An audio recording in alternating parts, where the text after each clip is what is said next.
বলদ আর এক সালাক কাম খুঁজতেছে, কাম ফায়না পর এক রাজার সিংহাসনে কাম পাইছে। রাজার সিংহাসনে বলদা কাম পাইছে রাজার মাইয়ার লগে, অল টাইম মায়ের লগে থাকবো, মায়া ঘুমাইবো, রাত্রে পাহারা দিব, সবসময় মায়ের লগে থাকবো। আর সালাকা কাম পাইছে রাজার গোয়াল ঘরে। সালাকা ভাবতে আছে সালার আমি এত সালাক, আমার গোয়াল ঘরে কাম দিচ্ছে, আর বলদা রাজার মায়ের দ্বারা কাম পাইছে, এটা বলদার কিছু একটা করা লাগে। বুদ্ধি শুদ্ধি বার করলো যে কি করা যায়।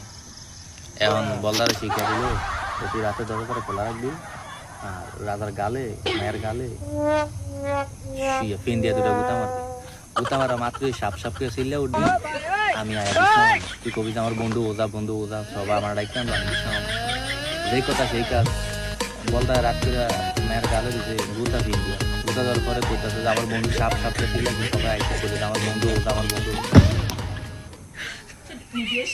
ওজা করার পরে বন্ধুরা ডাইকে আনছে।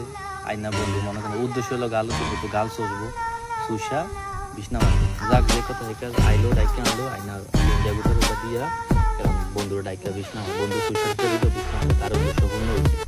আর বলদা করতে শালা তুই আমাদের বোকা বানালি তোর একটা শিক্ষা দেওয়া লাগে যারা। পরে বন্ধু বলদা গেছে রাত্রে ফসাপ করে বাইরে, নিজের সোনার আঘাত নিজে দিছে ইন্ডিয়া গুতা দেওয়ার পরে এখন চিল্লা ফেলা করে হচ্ছে সাপকে চিল্লাইছে। এখন মনে করেন সবাই বন্ধুরা ডাইকে আনছে, এখন কইলো যে সাপকে চিল্লাইছে, কত বন্ধু তো বিষ্ণা হচ্ছে, তোর বন্ধুরা বিষ্ণা করতে। পরে মনে করেন দিছে জন্মের